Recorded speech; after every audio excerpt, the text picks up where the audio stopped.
Cowboy ordered a black mail-order bride, but what stepped off that train made him forget to breathe. The iron beast screeched to a halt as the desperate rancher clutched his worn hat, watching an elegant woman in emerald silk descend with impossible grace. The gathered townsfolk erupted in cruel whispers and sneers, their eyes cutting like knives at the sophisticated black woman, who seemed carved from a different world entirely.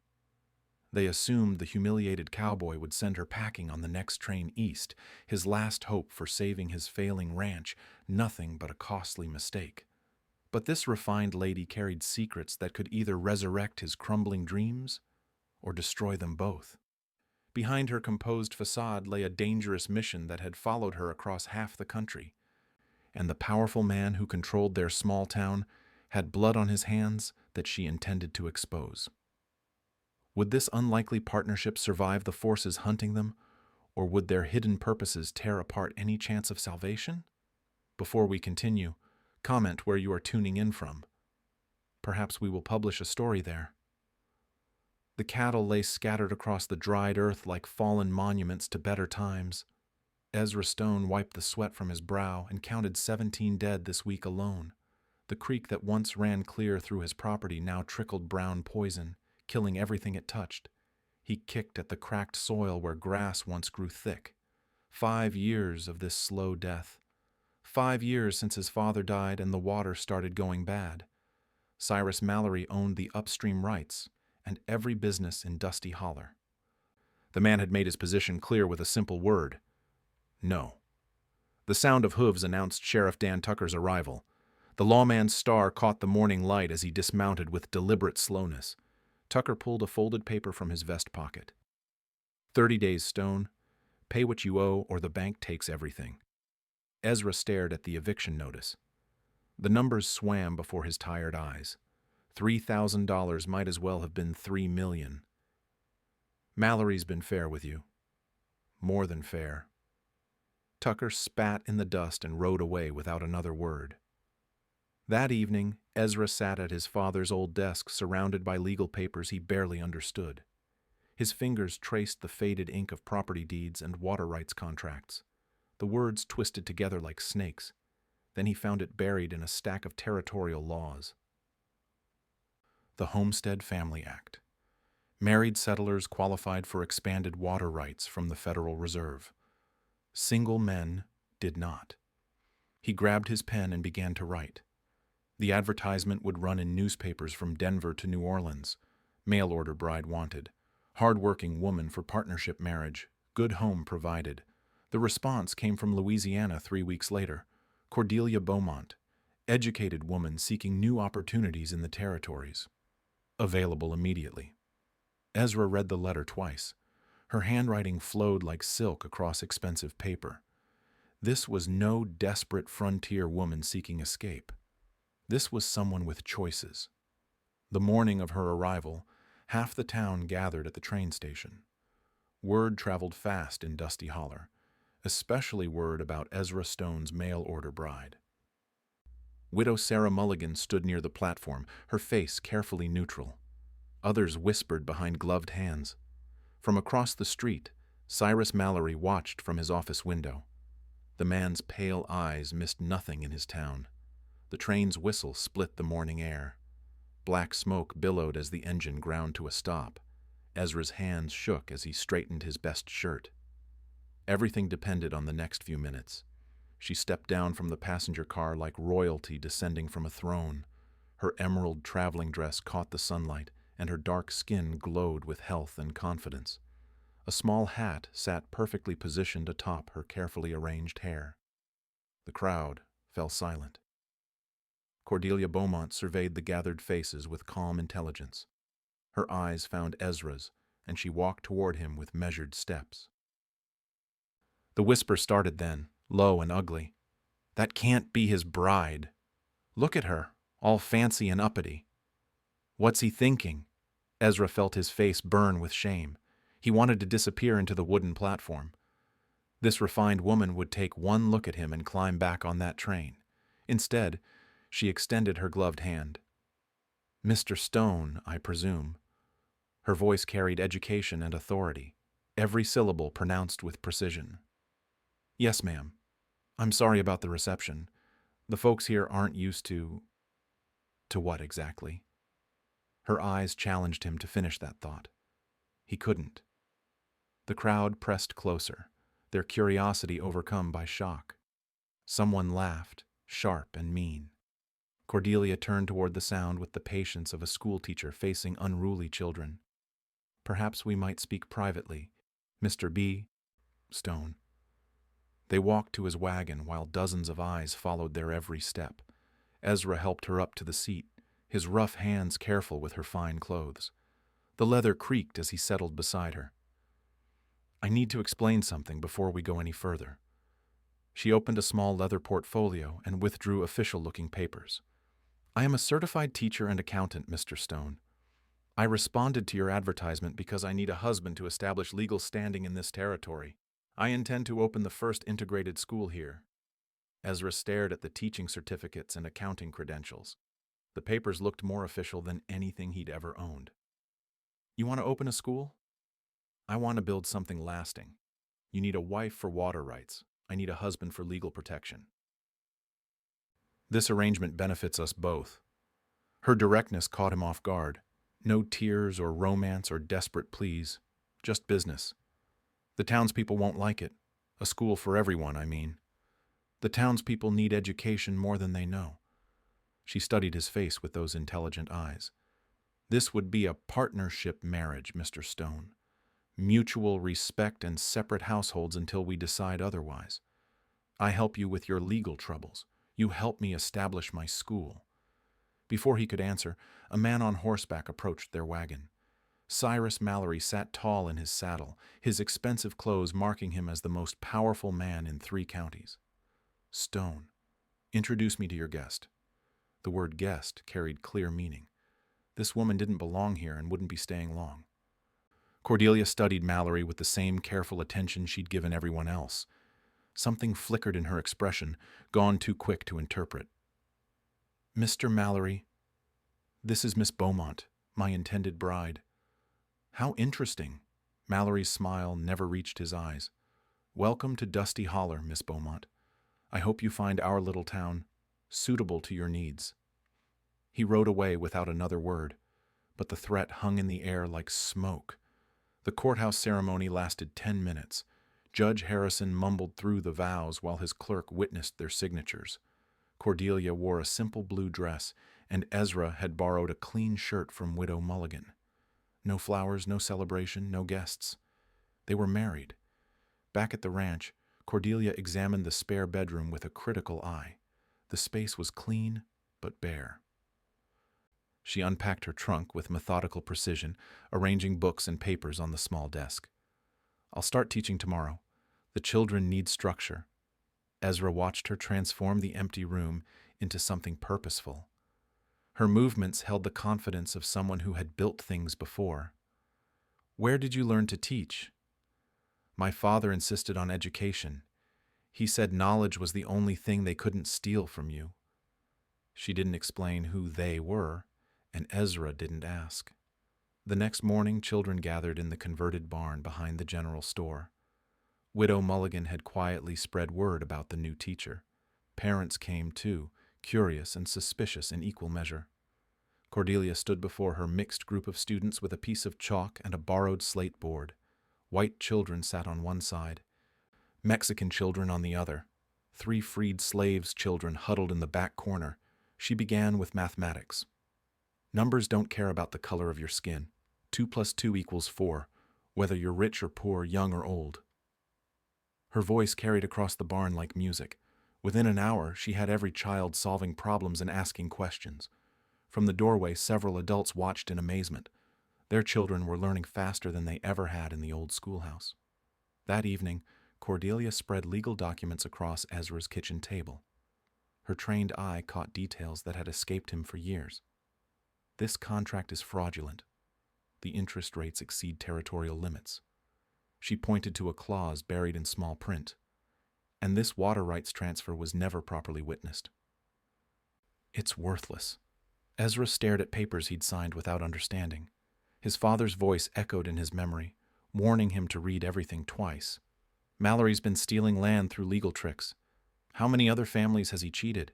Cordelia's finger traced another document. Based on these patterns, I'd estimate dozens. He creates a crisis, then offers a solution that benefits only him. Over the following weeks, parents began bringing their children regularly. Word spread about the teacher who made learning feel like discovery instead of punishment. Even the most skeptical families started sending their kids. But resistance grew too. Anonymous notes appeared on the school door, threatening messages written in crude handwriting. Someone scattered the children's slates across the barn floor one night. Another morning, they found dead rats nailed to the door. Sheriff Tucker began making regular visits, claiming to investigate the vandalism while making it clear he suspected Cordelia herself. Mighty convenient how these problems started when you arrived. His badge caught the morning light as he prowled around the barn. Maybe some folks think you're stirring up trouble where there wasn't any before. Cordelia continued teaching as if nothing had happened. She swept up broken slates, scrubbed away crude words, and arrived each morning with fresh lessons. At the ranch, she taught Ezra to read the complex legal language that had trapped his family for years. Under her patient guidance, he discovered clauses and conditions he'd never noticed. Your father was smarter than Mallory assumed. Look at this. She showed him a letter hidden between property deeds. His father's careful handwriting detailed suspicious activities around other ranches, unexplained deaths, poisoned water supplies, families forced to sell at desperate prices. He was investigating Mallory before he died. The implications hit Ezra like a physical blow. His father's death hadn't been an accident. It had been murder. Why didn't he go to the authorities? Cordelia's expression darkened. Because the authorities were probably involved. Someone had been searching her belongings. Cordelia discovered it when she returned from teaching one afternoon. Her trunk had been carefully rifled through, papers disturbed and replaced in almost the right order. They were looking for something specific. Strange letters began arriving for her. Envelopes with no return address, postmarked from different towns. She read them quickly and burned them in the fireplace without explanation. Who's writing to you? Someone who understands what we're dealing with. Her evasiveness frustrated Ezra, but he sensed pushing would drive her away. This partnership required trust, and trust took time. Mallory's pressure on other ranchers intensified. Families who sent children to Cordelia's school found their credit cut off at the bank, their supply orders delayed at the general store. Small harassments that made daily life difficult. But something unexpected happened. The children began defending their teacher. When adults criticized the integrated school, kids spoke up with facts and figures Cordelia had taught them. They explained how education benefited everyone, using logic that silenced even the harshest critics. Widow Mulligan started providing supplies openly instead of secretly. Other business owners began offering quiet support. The school was working, and results spoke louder than prejudice. One evening, Cordelia found Ezra studying legal documents by lamplight. His reading had improved dramatically under her instruction. He could now navigate contracts that once seemed impossible. You're a quick learner. Good teacher makes all the difference. They worked side by side, partners in purpose if not yet in heart. But something was growing between them. Respect, understanding, the foundation of something deeper. Outside, someone watched the ranch house from the darkness. Mallory's patience was wearing thin. The teacher and her husband were becoming more dangerous every day. Changes had to be made. The water tasted wrong again. Ezra spat out the bitter liquid and stared at his well. 3 more cattle had died overnight, their bodies bloated near the poisoned creek. The pattern was accelerating. Cordelia knelt beside the dead animals, examining their symptoms with clinical precision. Her educated eye caught details others missed. Arsenic poisoning. Someone's dumping chemicals upstream. She collected water samples in glass jars, labeling each with careful handwriting. This isn't accidental, Ezra. Someone wants your cattle dead. The school barn had been ransacked again. Slates smashed, books torn, desks overturned. But this time, The vandals had left something behind. A surveyor's map showing property boundaries throughout the valley. Cordelia studied the document under lamplight. Red marks indicated sold properties. Blue marks showed current targets. The stone ranch was circled in blue. He's done this before. Many times. She traced the pattern with her finger. Create a crisis. Offer a solution. Steal the land legally. Ezra recognized other marked properties. The Morrison place, the Chen family farm, the Jackson homestead. All sold to Mallory after mysterious problems destroyed their livelihoods. My father suspected this. That's why someone killed him. The words hung heavy in the kitchen air. That evening, a stranger arrived at their door.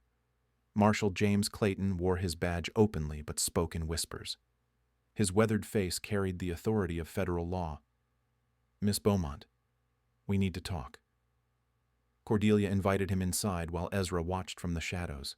The marshal's presence changed everything. Barnaby Leach murdered your father in New Orleans 3 years ago. Clayton's voice was matter of fact, but Cordelia's composure cracked. Her hands trembled as she gripped the kitchen chair. We've been tracking him across 4 territories. He kills, steals evidence, then disappears. Creates a new identity somewhere else. The marshal pulled out a wanted poster. The sketch showed a younger version of Cyrus Mallory. Barnaby Leach. Wanted for murder, fraud, and theft in Louisiana, Texas, Kansas, and now Colorado territory. Ezra stared at the drawing. The eyes were the same, cold and calculating. Mallory is Leach? Your wife has been helping us gather evidence for 6 months. The revelation hit Ezra like a physical blow. Cordelia hadn't come here by accident. This was a mission of justice, not opportunity. You've been hunting him all along. Cordelia finally spoke, her voice steady again. He murdered my father for investigating his business practices, stole client files containing evidence of corruption. My father was a civil rights lawyer who fought men like Leach. She pulled a photograph from her pocket. A distinguished man in a fine suit stood beside a younger Cordelia. Papa taught me to gather evidence methodically, to build cases that couldn't be broken. He prepared me for this without knowing it. Clayton spread more documents across the table. Leach has been using the same pattern in every territory. Poison water supplies, create desperation, buy property at fraction value, then sell to railroad companies for massive profits. The scope of the crimes was staggering. Dozens of families destroyed. Millions of dollars stolen. Multiple murders covered up by corrupt local officials. We have 48 hours before he realizes we're closing in. After that, he'll disappear again. The marshal's timeline was unforgiving. We need his confession and the stolen evidence files. Without them, he walks free and starts over somewhere else. Cordelia had already formed a plan. Her teacher's mind organized complex problems into simple solutions. The school exhibition is tomorrow. Parents and children will gather to display their learning progress. Perfect cover for a town meeting. She outlined her strategy with military precision. I'll present historical research about property law, actually expose his fraud patterns, make the townspeople understand they've been cheated. Ezra saw the genius in her approach, education as weapon. Truth as justice. What about Leach? You'll go to him first. Pretend to surrender your ranch. Make him overconfident and careless. The plan required perfect timing and nerves of steel. That night, Cordelia revealed more secrets. Her trunk contained detailed files on every property transaction in the valley, financial records, death certificates, witness statements, 3 years of methodical investigation. I followed his trail from New Orleans, learned his methods, studied his victims. Her dedication was breathtaking and terrifying. Papa always said justice requires patience and preparation. You can't fight corruption with anger. You fight it with truth. She showed Ezra a leather portfolio filled with legal documents. These are copies of everything Leach stole from my father's office. Proof of his crimes across multiple states. The evidence was overwhelming. Murder, fraud, conspiracy. Enough to hang a dozen men. Why didn't you turn him in earlier? Because he owns the local sheriff, probably the judge too. Federal marshals can't act without local cooperation unless there's undeniable public pressure. Her strategy was brilliant. Force a public confession. Create community outrage. Give the marshal legal justification to act. Morning came too quickly. Ezra rode toward Mallory's office, his heart pounding with each hoofbeat. Everything depended on the next few hours. Behind him, Cordelia prepared for the most important lesson of her teaching career. Not mathematics or reading, but justice itself. The school exhibition would become a trial. The jury would be the entire town. And the verdict would determine whether evil triumphed or truth prevailed. Mallory's office windows gleamed in the morning sun, reflecting light like predators' eyes. Inside waited the man who had killed her father and destroyed countless lives. Barnaby Leach was about to face the daughter of his victim. Ezra's boots echoed on the wooden steps leading to Mallory's office. The man sat behind his massive oak desk like a king on his throne, counting money with manicured fingers. Stone. Come to beg for more time? Mallory's smile was all teeth and no warmth. I'm done fighting. You win. Ezra placed his property deed on the desk with shaking hands. The performance had to be perfect. I'll sell for whatever you're offering. Just want to get out before I lose everything. Mallory leaned back in his leather chair, satisfaction spreading across his face like oil. Smart man. Should have done this months ago. He opened his safe and withdrew a contract already prepared with Ezra's name. The sale price was a fraction of the land's true value. Sign here. I'll have the money transferred by tomorrow. Ezra's signature looked defeated and broken, exactly what Mallory expected to see. What about your wife and her little school? She'll leave with me. The town made that clear enough. Mallory's laughter filled the office. Education is wasted on people who can't appreciate it. Across town, families gathered at the White Church for Cordelia's exhibition. Parents filled wooden pews while children arranged their schoolwork displays, arithmetic problems, geography maps, reading exercises. But Cordelia had prepared something different. She stood before the congregation in her finest dress, projecting the authority of someone born to teach. Her voice carried to every corner of the packed church. Today, we celebrate what your children have learned. But first, let me share some history about our valley. She unrolled a large map showing property boundaries over the past 5 years. Red pins marked sold ranches. Blue pins showed current problems. Notice the pattern. Ranches with water troubles, mysterious illnesses in livestock, families forced to sell quickly. Murmurs rippled through the crowd. People recognized their own stories in her presentation. Now observe the buyer in each case. The same man purchased every distressed property at well below market value. Widow Mulligan stood up from her pew. That's what happened to my husband's place. Water went bad. Cattle died, had to sell or starve. Other voices joined hers. The Morrison family, the Jackson homestead, the Chen farm, story after story of identical tragedies. Cordelia pulled out water samples in labeled jars. These contain arsenic, poison deliberately dumped upstream from targeted properties. The chemistry demonstration was simple but devastating. Clear water turned black when she added the testing solution. Someone has been murdering your livestock to steal your land. The church erupted in angry voices, families comparing experiences, connecting dots they'd never seen before. Marshal Clayton emerged from the back pew, his federal badge catching the afternoon light. I'm investigating these crimes under territorial authority, but I need your help. His presence legitimized everything Cordelia had revealed.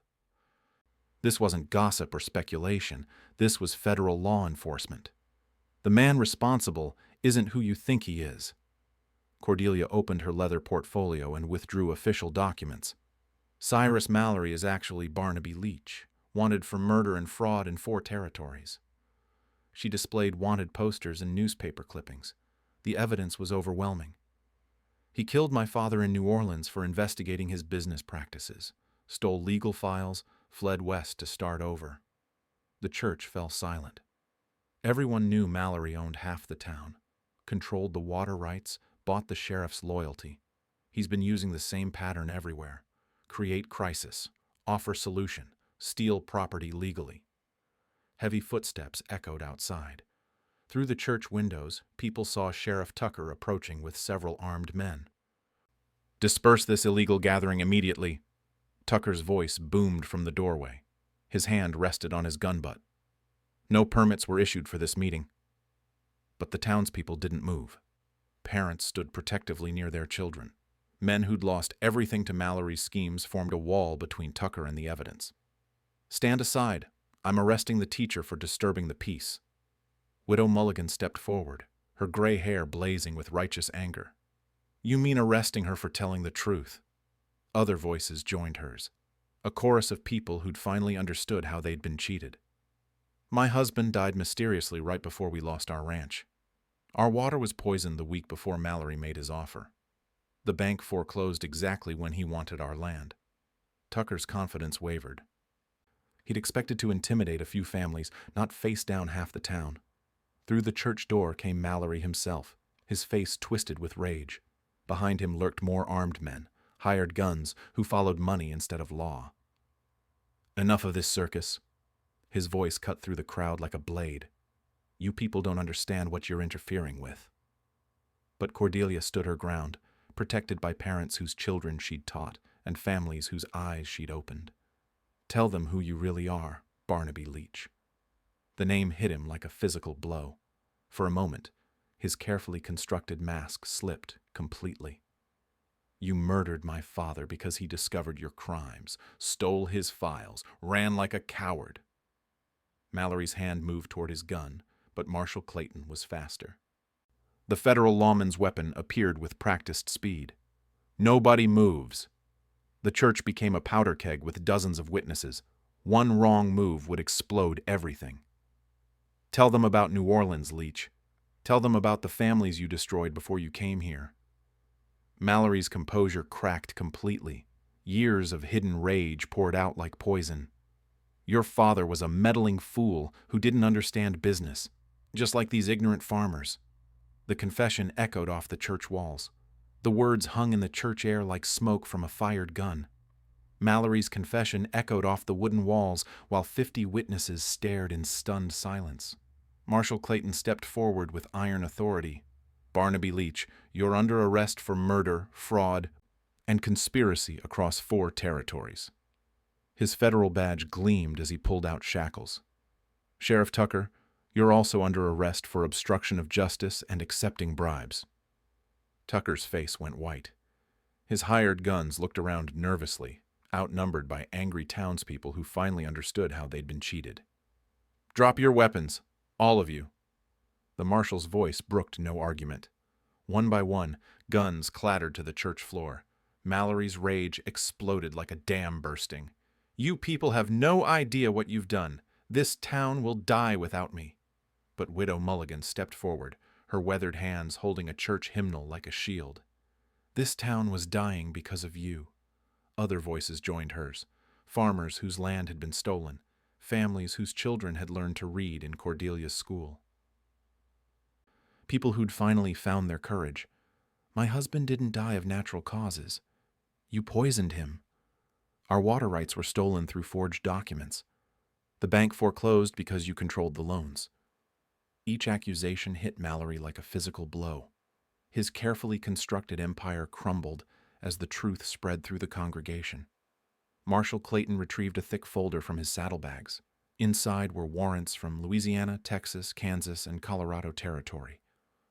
Barnaby Leach is wanted for 17 murders and property theft exceeding $200,000. The scope of his crimes stunned even his victims. 17 families destroyed.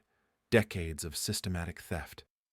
Cordelia pulled out her father's stolen files, preserved and organized with methodical precision. These documents prove every illegal transaction, every forged deed, every murder disguised as accident. She handed the evidence to Marshal Clayton with steady hands. "My father died gathering this proof. Justice delayed is not justice denied." The marshal examined the papers with expert eyes. Legal briefs, financial records, Witness statements. 3 years of investigation compressed into undeniable truth. This evidence will convict him in any territorial court. Tucker made one last desperate attempt to maintain control. These people are disturbing the peace. I have authority here. But his authority had evaporated with his corruption exposed. The townspeople surrounded him like an angry sea. You took money to look the other way while families died. You arrested innocent people to protect a murderer. The badge doesn't belong on your chest. Marshal Clayton removed Tucker's star with ceremonial finality. Federal authority supersedes local corruption. He placed both men in shackles while their hired guns surrendered without fight. Money bought loyalty only until the money stopped flowing. Ezra arrived as the arrests concluded, his fake surrender forgotten in the face of real justice. He pushed through the crowd to reach Cordelia's side. "It's over." She nodded, tears finally flowing after years of controlled determination. Papa would be proud.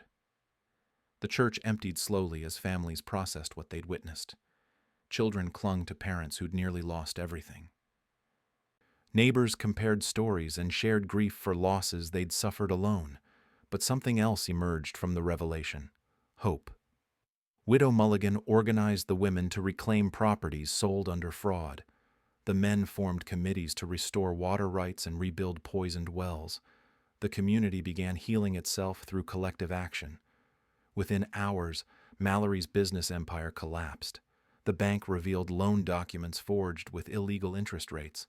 The land office discovered property transfers lacking proper witnesses. Every contract he'd signed contained flaws that invalidated his claims. The general store reopened under community ownership. Credit flowed to families who'd been blacklisted for opposing Mallory's schemes. Children returned to Cordelia's school as their parents reclaimed hope for the future.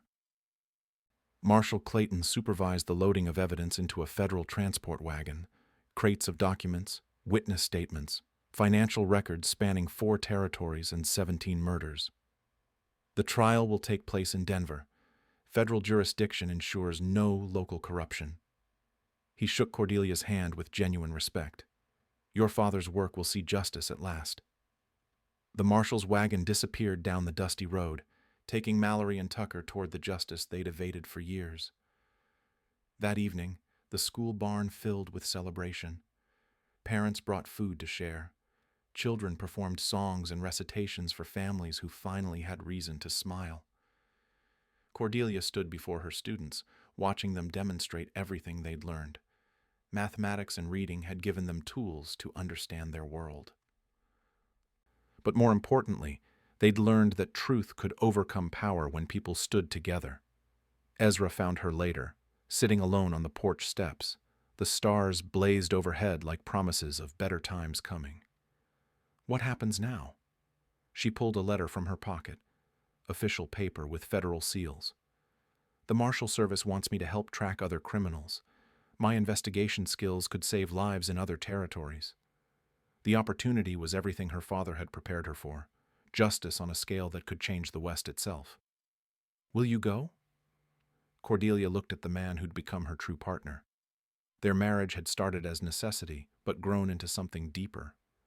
Only if you come with me. The invitation hung between them like a bridge to an unknown future. 6 months later, the school bell rang across a transformed valley. Children of every background filled the expanded classroom, their voices mixing in lessons that would have been impossible under Mallory's reign of fear. Cordelia stood at the front of her permanent schoolhouse, watching her students solve complex mathematics problems with confidence their parents never possessed. The converted barn had given way to a proper building with windows, books, and hope. The water ran clear again through Ezra's property. His cattle grazed on green grass that grew thick without the poison that had killed so many. The ranch prospered under honest management and legal water rights that could never again be stolen through fraud. Widow Mulligan had become the unofficial mayor, organizing community meetings in the same church where justice had finally been served. Her general store extended fair credit to families rebuilding their lives after years of exploitation. The town bore a different name now. Dusty Holler had died with Mallory's arrest. Hope Springs carried the promise of new beginnings and clean water for everyone. Other changes followed. The bank operated under territorial oversight, preventing the predatory loans that had destroyed so many families. Property records were reviewed and corrected, returning stolen land to rightful owners. A new sheriff wore the badge with honor instead of corruption. But the most important transformation lived in the people themselves. Children who once cowered in fear now asked bold questions.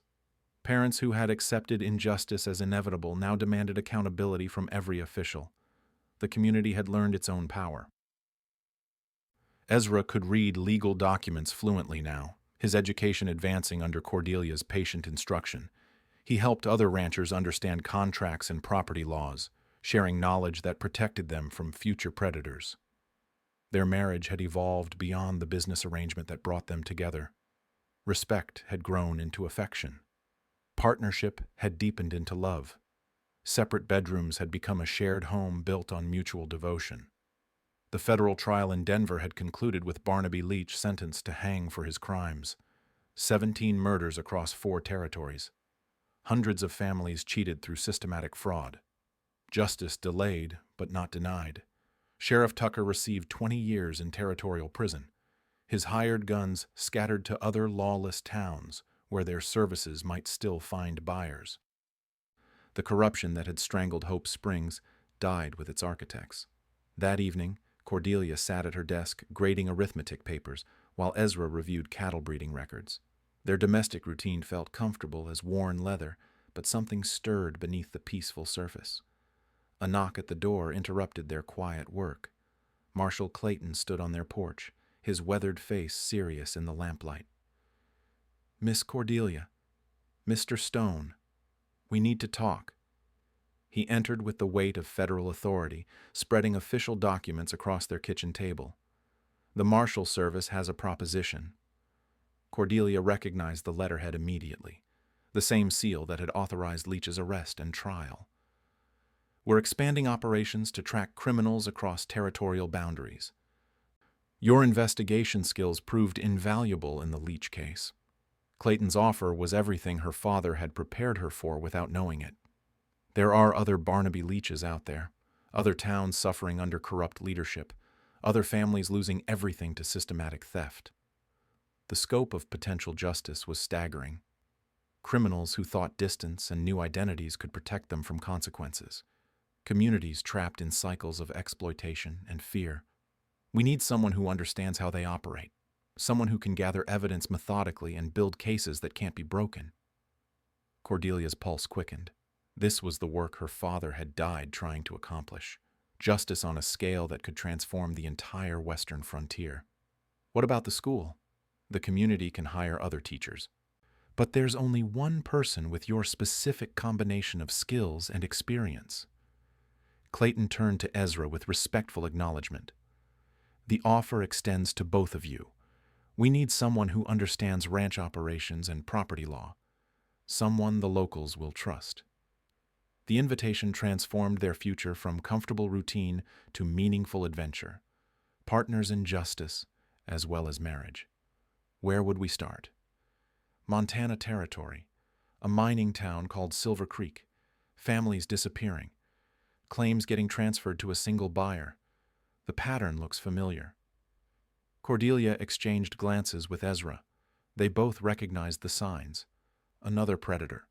Another community in need of salvation. "When do we leave?" Clayton smiled for the first time since entering their home. "Train departs tomorrow afternoon." Your reputation preceded this offer. That night, they packed with the efficiency of people who understood their purpose. Books and teaching materials for Cordelia, legal documents and surveying equipment for Ezra, tools of education and justice combined. The next morning, the entire school gathered for farewell. Children who had learned to read under Cordelia's instruction now promised to teach their own families. Parents who had discovered their rights vowed to protect them.